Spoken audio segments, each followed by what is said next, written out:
पैसे की कमी नहीं है पाकिस्तान में। गरीबों के घर भी पैसों की कमी नहीं है, अकल की कमी है।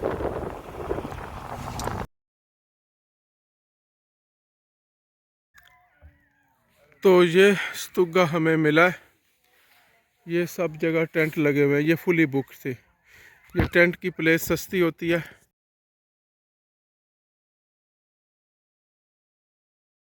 कैंप की रिसेप्शन का फ्रंट व्यू है। रिसेप्शन है और पीछे इसके कॉमन यूज़ के एरियाज़ है, वॉशिंग वगैरह। एक तरफ इसके ये है, समंदर है। अच्छी लग रही थी उस वक्त, अभी भी अच्छी लग रही है। तो यहाँ इस जगह का नाम है ग्रिम्ब प्लेस।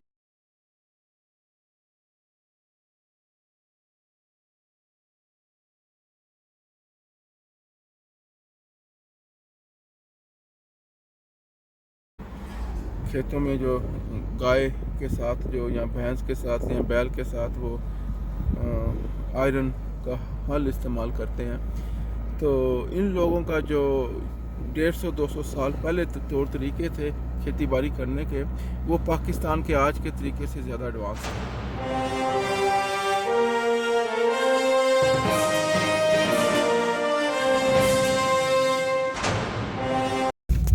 तो ये हम अपने नए कैंपिंग एरिया में पहुंच गए हैं। यहाँ हमने स्तूगा बुक किया हुआ है, 4 बेड्स का रूम।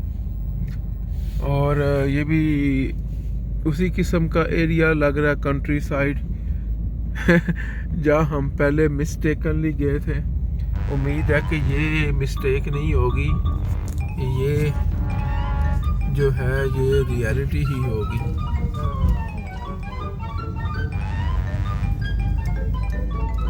तो तकरीबन आधे किलोमीटर बाद एंट्रेंस आ जाएगी। If we are on our correct way, I think this is correct, क्योंकि यहाँ बोर्ड लगा हुआ था, वो सही नाम बता रहा था। तो सही जा रहे हैं, बिल्कुल सही जा रहे हैं। ये रोड छोटी है, जंगल का इलाका है, लेकिन जंगल में यहाँ मंगल होता है।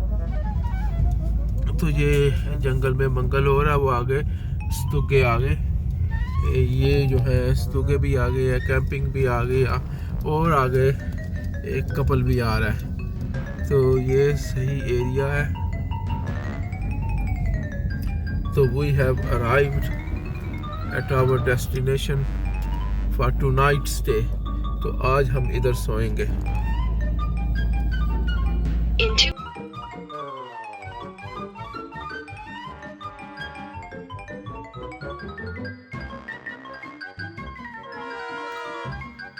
तो ये स्तूगा हमें मिला है। इस जगह पे ये जो टेंट की प्लेस थी, ये सब जगह टेंट लगे हुए हैं, ये फुली बुक थे। ये टेंट की प्लेस सस्ती होती है, टेंट आपने ख़ुद लगाना होता है, या ह्यूसबील आपके पास हो वो भी ठीक है, लेकिन वो सारे बुक थे। ये देखने पूरा भरा हुआ है, इतनी दूर है लेकिन पूरा भरा हुआ है। और इस तरफ ये है, इलेक्ट्रिसिटी के बगैर मिल सकता था टेंट, लेकिन वो हमने कहा कि स्तूगा ही बेटर है। तो ये स्तूगा है, इसके अंदर 4 बेड है, 2 ऊपर 2 नीचे, और ये साथ ही पानी है। ये मोस्ट प्रोबेबली वही लेक होगी जिसके इर्द गिर्द हम वो लेक्स एंड समर कैंप में थे। यहाँ लोग ग्रिल भी कर रहे हैं,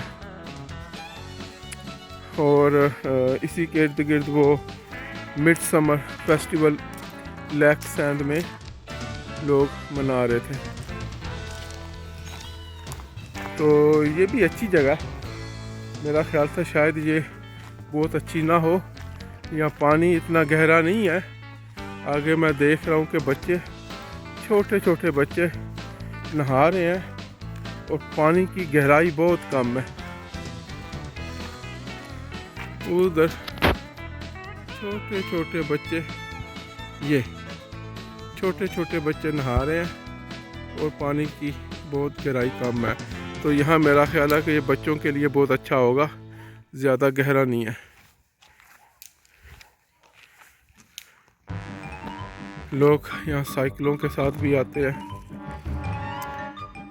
लॉन्ग रन में ये होनी चाहिए, ये सबसे बेहतरीन चीज़ है। और ये हमारा स्तूगा आ गया, पीछे जंगल है। वैसे उन्होंने लिखा हुआ था यहाँ मॉस्किटोस काफ़ी हैं, लेकिन अभी तक उतने मॉस्किटोस नज़र नहीं आए। मे भी रात को डिस्टर्ब करें।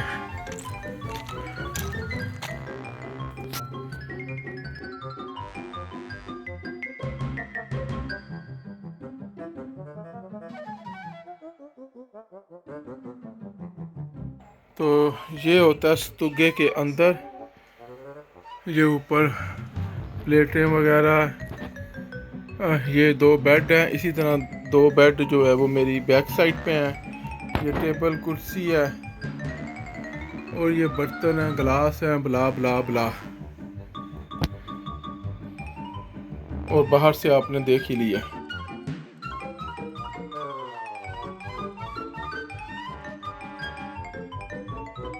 तो कैंपिंग के साथ ये लगता है बीच, और ये कोई गहरा पानी नहीं है। लोग कश्तियाँ भी चला रहे हैं और स्विमिंग भी कर रहे हैं, और छोटे मोटे इस पार्क में झूले भी हैं।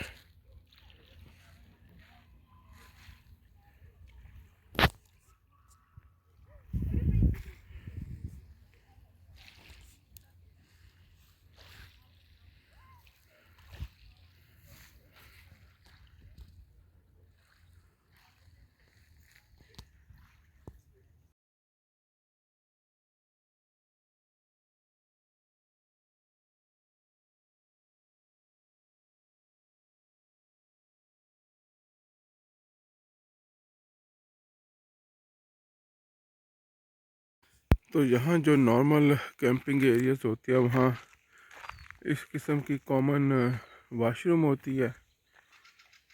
तो ये जो है ये कॉमन वाशरूम की साइड है।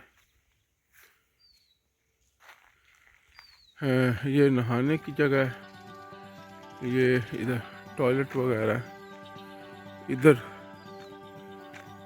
बर्तन धोने की जगह है। और सामने की तरफ रिसेप्शन और कैफेटेरिया है। ब्रेकफास्ट वगैरह भी आप यहाँ से ले सकते हैं, आइसक्रीम वगैरह भी।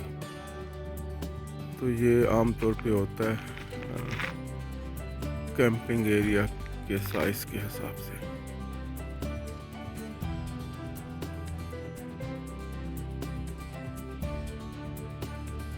तो ये इस कैंप की रिसेप्शन का फ्रंट व्यू है। यहाँ जैसे पहले बताया कि छोटा सा रेस्टोरेंट टाइप चीज़ है, शॉप है, रिसेप्शन है, और पीछे इसके कॉमन यूज़ के एरियाज़ है, वॉशिंग वगैरह। एक तरफ इसके ये है, समंदर है, और दूसरी तरफ जो है वो कैंपिंग एरियाज आ जाते हैं।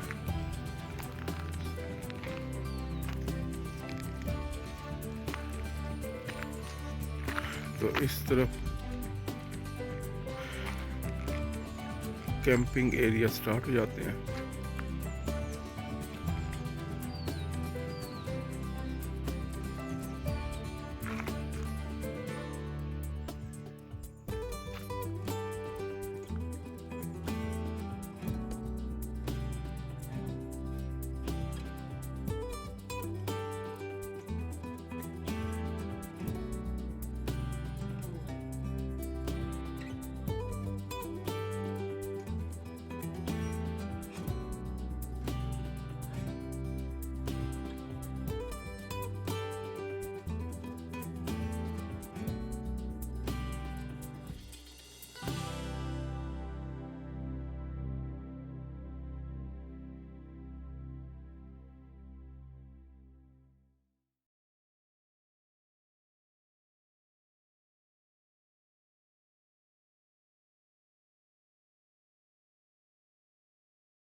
हाँ भाई, इसका नाम है वोमोबादत।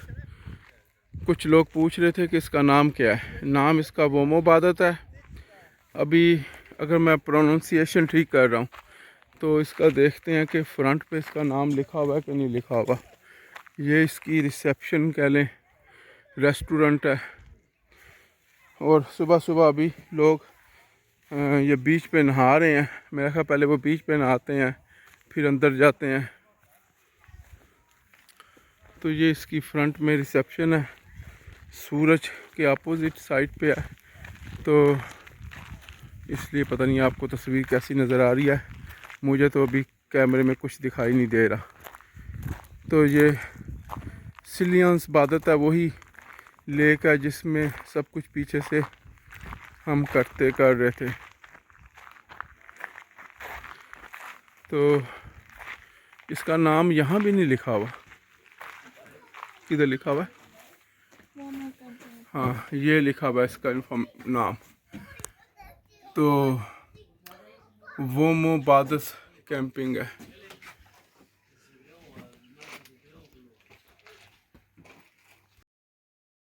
अब हम इस जगह से जा रहे हैं। इस जगह का नाम वोमोबादत है और ये सिलियंस लेक पे ऊपर है। सिलियंस लेक बहुत बड़ी लेक है। एक्चुअली दो लेक्स हैं, दो से ज़्यादा लेक्स हैं, वो आपस में कनेक्ट हो जाती हैं। तो उन सब एरिया को ना सिलियंस लेक कह लेंगे या सिलियंस बादत का एरिया है। तो ये उसका एंड है टूवर्ड्स नॉर्थ वेस्ट साइड पे, ओस्लो की तरफ, नॉर्वे की तरफ। तो यहाँ लोग अब सुबह सुबह नहा रहे हैं, बीच में नहा रहे हैं। ये बीच बहुत शैलो है, बहुत शैलो वाटर है। आप आधा किलोमीटर भी आगे जाएं तो मेरा ख्याल है कि एक यंग एडल्ट है, उसके गोडों तक पानी होता है, उससे ऊपर नहीं होता। तो यहाँ लोग नहा रहे हैं और उसके बाद यहाँ मेरा ख्याल है वो अंदर शावर करेंगे, क्योंकि समंदर के पानी के बाद आम तौर पे आपको दूसरे पानी से भी शावर लेना होता है। तो मैं तो सुबह सुबह नहा चुका हूँ और हमने पैकिंग कर ली है। हमारी ये गाड़ी रेडी है और अब हम यहाँ से निकल रहे हैं। समंदर में मैं नहीं नहाया। यहाँ कई महीने भी रुका जा सकता है। बाज़ लोग आते हैं वो एक हफ़्ता या एक हफ़्ता एक कैंप पे, एक हफ़्ता दूसरे कैंप पे, एक हफ़्ता तीसरे कैंप पे, एक हफ़्ता चौथे कैंप पे, इस तरह रुकते हैं। तो हमारा जस्ट 1 नाइट का स्टे था। ओके, जब हम अपनी कैंपिंग की साइड पे जा रहे थे हमें रास्ते में ये चीज़ नज़र आई थी। ये काफ़ी अच्छी लग रही थी उस वक्त, अभी भी अच्छी लग रही है। तो यहाँ इस जगह का नाम है ग्रिम्ब प्लेस, ऊपर लिखा हुआ है ग्रिम्ब प्लेस। तो इंटरेस्टिंग चीज़ें बनी हुई हैं। मेरा ख्याल है कि ये टूरिस्ट शॉपिंग होगी। तो ये चीज़ें बेच रहे होंगे। अभी तो यहाँ कोई भी नहीं है, या शायद अंदर हो। ये पुराने ज़माने की चीज़ें पड़ी हुई हैं, एंटीक पड़ी हुई हैं और उसको डेकोरेट करके रखा हुआ है। तो ये बहुत इंटरेस्टिंग है। पुरानी गाड़ियाँ पड़ी हुई हैं, पुराना पेट्रोल पंप पड़ा हुआ है, पुरानी गाड़ी पड़ी हुई है। इंटरेस्टिंग। तो दोबारा से आपको दिखाता हूँ इंडिविजुअली तौर पे, ये इंटरेस्टिंग चीज़ है। तो ये कोई पुरानी गाड़ी है, ये कोई पुरानी गाड़ी है, ये पुराने ज़माने का पेट्रोल पंप है, उसके ऊपर भी गाड़ी है। यहाँ जब ये मिड समर फेस्टिवल हो रहा था लेक सैंड के इलाके में, जो सबसे बड़ा स्वीडन में मिड समर का फेस्टिवल है, वहाँ भी लोग ये पुरानी गाड़ियाँ लेके आए थे और वो उधम मचा रहे थे। तो ये भी पुरानी गाड़ी है, ये पुराने ज़माने का साइकिल और उसके पीछे वो भी है, कैरियर भी है। ये पुराने ज़माने के घर हैं, ये छोटे छोटे घरों में रहते थे पहले स्वीडिश लोग। तो ये इसकी मेन शॉप कह लें, गैम्बी पैलेस। और इधर ये ट्रैक्टर रखा हुआ है। तो ये बहुत इंटरेस्टिंग है। ये लग रहा है कि कोई चुड़ैलों की जगह है।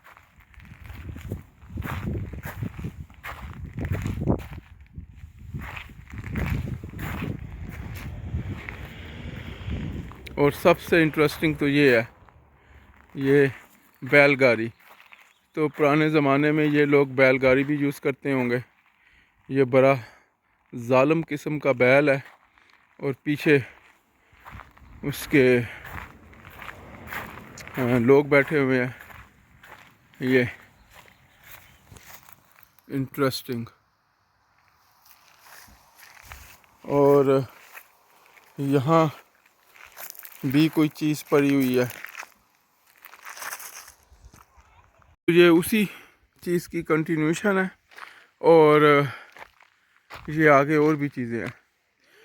तो यहाँ फ़ोन नंबर भी लोगों के लिखे हुए हैं। ये लगता है सर्विस एंड मैक, ये किसी मैकेनिक की शायद शॉप है जो पुरानी गाड़ियों का काम करता है। ये घर है, ये घर का नंबर लिखा हुआ है 4 नंबर। और यहाँ कौवे वगैरह, और ये लाइव कौवे नहीं है, ये उनके मॉडल्स पड़े हुए हैं। ये भी एक पार्क है। इस पार्क में भी उन्होंने काफ़ी डेकोरेटेड पीसीस रखे हुए हैं। घर के अंदर कोई ना कोई तो होगा, लेकिन हमें अभी कोई भी नज़र नहीं आ रहा, कोई बंदा नज़र नहीं आ रहा। और हम अंदर जाने से अवॉइड कर रहे हैं। मेरा ख्याल है इन्होंने जो बनाया इतना अट्रैक्टिव इसीलिए हुआ है कि लोग अंदर आएँ, लेकिन चूँकि हमारे अलावा कोई भी नहीं इधर, तो हम अब अंदर नहीं जा रहे।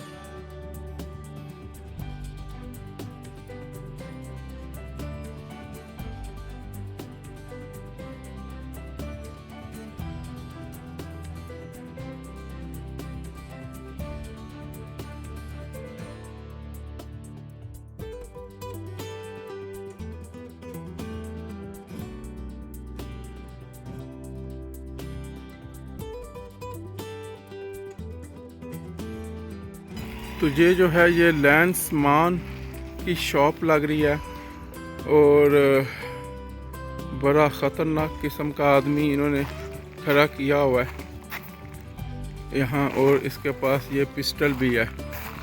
ये अगर आपको पिस्टल नज़र आ रही है, लैंसमान।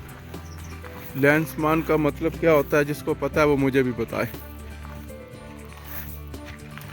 और ये आगे उन्होंने एक डाकू को कैद भी किया हुआ है। तो ये होगा पुलिसमैन और ये होगा इस डब्बे के अंदर एक चोर जो कि जेल में बंद।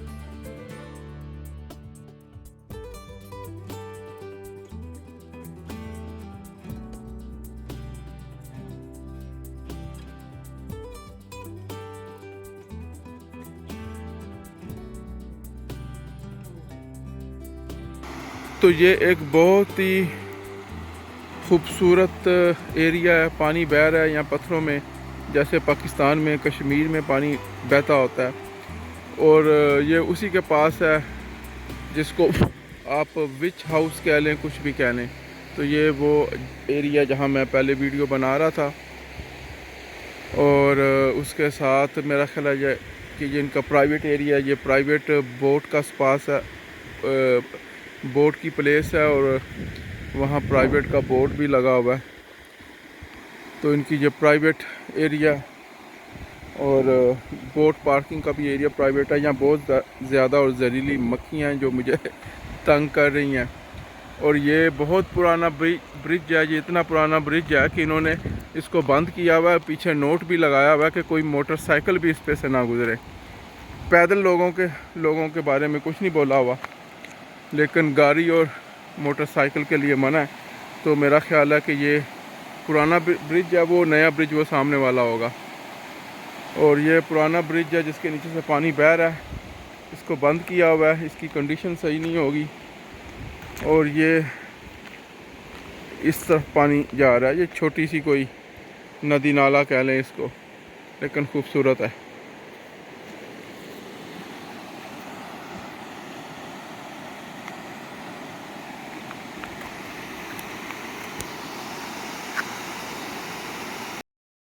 सारा स्वीडन इतना खूबसूरत है कि मुझे जगह जगह गाड़ी रोकनी पड़ती है।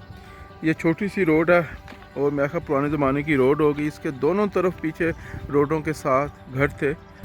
तो मैं सोच रहा था कि मुझे वीडियो बनानी चाहिए, लेकिन अभी हम निकले ही थे पिछले स्टॉप से, तो मैंने नहीं बनाई। फिर ये थोड़ा सा खुला एरिया आ गया, तो मैं यहाँ अब गाड़ी से उतर गया हूँ। तो बहुत अच्छा व्यू है इस तरफ।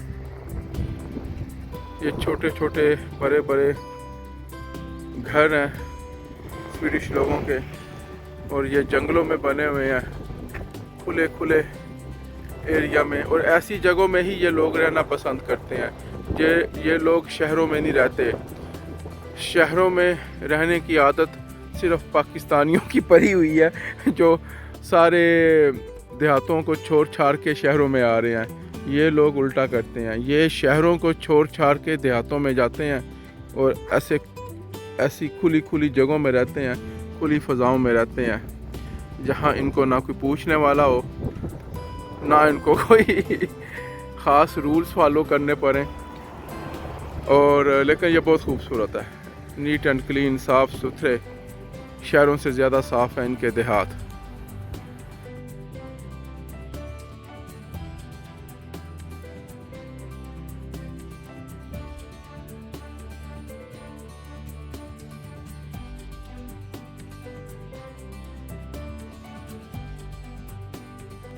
ये देखें जी, स्वीडन के खूबसूरत साफ़ सुथरे देहात।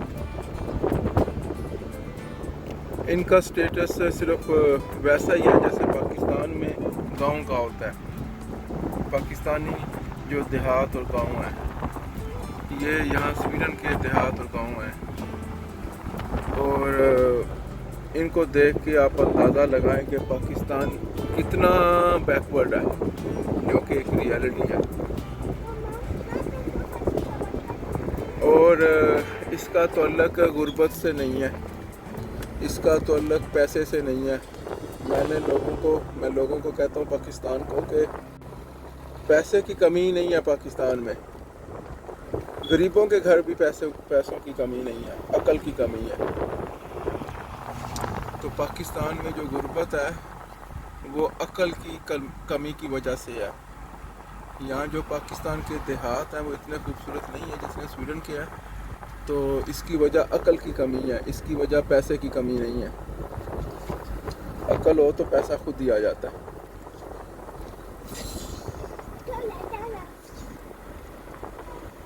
तो ये स्वीडन के देहात देखें, 200-400 साल पहले भी, 200-400 साल जो कि बहुत पुरानी बात है, उस वक्त पहले भी इनके जो रहने सहने का तरीका था वो पाकिस्तानी लोगों से या इंडियन लोगों से, उस वक्त तो इंडिया होता था, वहाँ के लोगों के रहन सहन से ये बेहतर थे।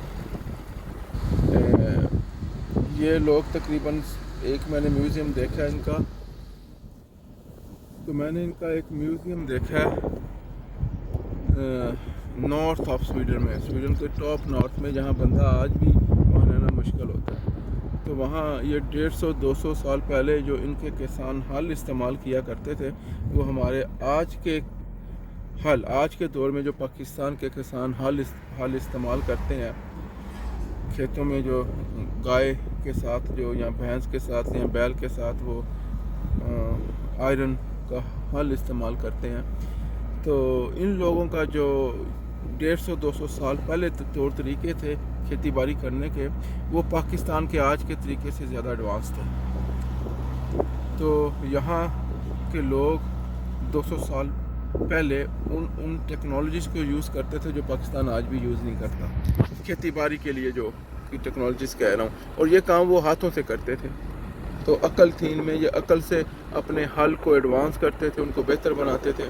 तो इनके 200 साल पुराने जो हल के औज़ार हैं वो पाकिस्तान के किसानों के आज के हल के औज़ार से बेहतर हैं। तो ये सारा मामला ही अकल और आईक्यू लेवल का है।